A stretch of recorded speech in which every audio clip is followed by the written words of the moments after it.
Lexi. I attend Bennett College for Women in Greensboro, North Carolina. I had a class assignment to contact and interview a video model, and I had the privilege of meeting and interviewing the actress and model, diva of all divas, Melyssa Ford. Stay tuned for the exclusive interview. Thank you for this interview. Thank you for taking time out of your busy schedule for me and my classmates. We truly appreciate it. No problem. Okay, so we're gonna get started. My first question is, can you give us a brief lifetime story, like your life, about your life? Okay, let me try and sum it up. I was a university student, like yourselves, in Toronto, Canada, which is where I'm from, born and raised.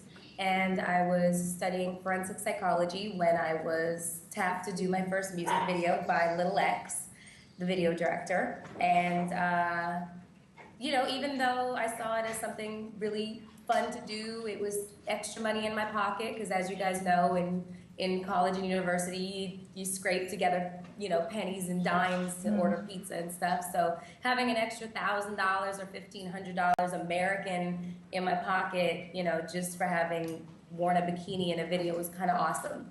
So, but I never kind of let that get in the way of like my schoolwork and stuff. There was definitely some projects that I turned down. Like I turned down a ton of videos off of Dr. Dre's album, The Chronic.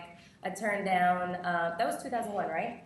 Yeah, that's about right. Okay. I turned down Mobb Deep and Nas in the South Pacific called Thug Life Is Mine. I turned down a lot of stuff. I turned down Q-Tip's video, Breathe and Stop, just because it just didn't coordinate with my school schedule, so I kind of had my priorities intact. And then, you know, I just ended up my popularity skyrocketed, and I just took advantage of it and moved to the States. Videos became magazine appearances, which became covers and calendar covers, and then I just decided to kind of brand myself and created my own product. And you know, I leveraged my popularity from one aspect of entertainment to the next, ended up hosting shows for Stars in Black and ESPN, and became one of the faces of BET, the network BET.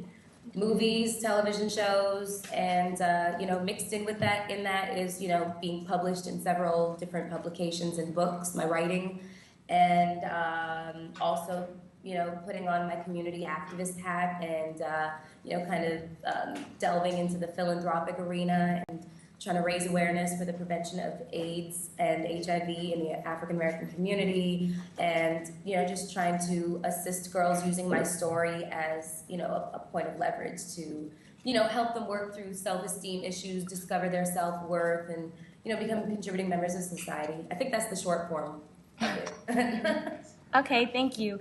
I have another question. What advice can you give to me as a young Black lady in the interest of media?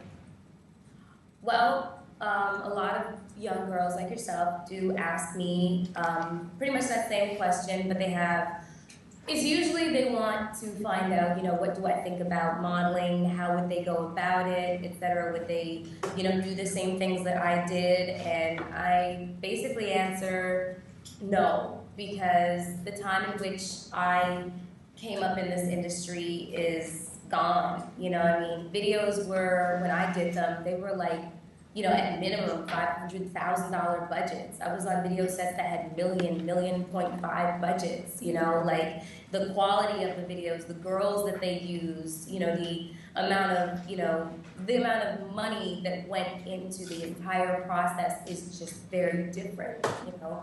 So, you know, and then having leveraged my popularity in videos to go into, you know, using the magazines, you know, they've become something other than what they were when I first started.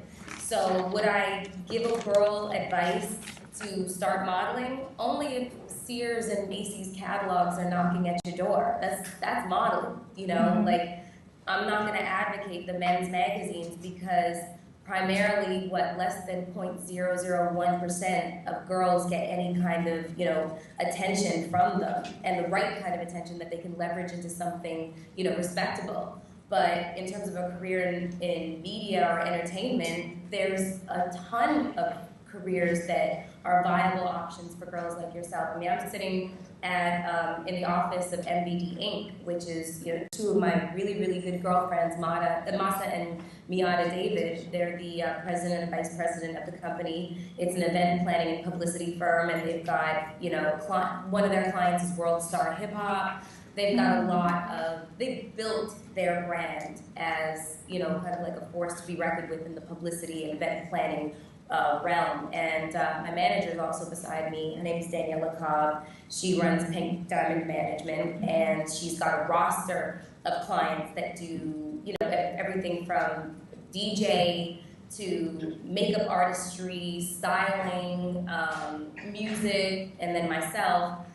So there's a myriad of different careers that are available for women. I mean, they're genderless. So it's just about doing your homework, understanding the craft that you're getting into, understanding who has walked the walk beforehand, and seeing, taking a realistic look at the sacrifices that they've had to make. Because trust and believe, being a woman just being a woman just in any type of professional capacity, you're going to come up against unique challenges. You're going to have a lot of questions thrown your way as to your capabilities just because you're a woman, and it's very frustrating sometimes. Okay, thank you. I admire you for being an African American diva in the media, and I take my hat off to you for your nonprofit organization. And I want to thank you and your manager, Ms. Cobb. Okay, perfect. Thank you, Alexis. Thank you too. Thank you.